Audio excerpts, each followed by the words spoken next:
За максималния ипотечен кредит. Как е правилно да се подходи, за да получите максималното банково финансиране за незавършения имот, който ще купувате? Ако не разполагате с достатъчно собствени средства и получаването на възможно най-висок ипотечен кредит ви е приоритет, а и доходите да ви го позволяват, то ключови са следните две стъпки. Първо, избор на банка с възможност да се финансира удобната за всички схема на плащане и най-вече на такава, която предлага продукт, с който да отпусне повече средства, заобикаляйки ограниченията на Българската народна банка.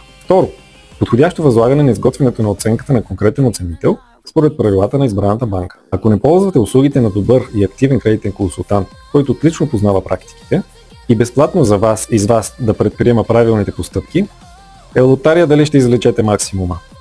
А пък неинформирани и неподредени действия може да положат на риск сделката, пред която сте.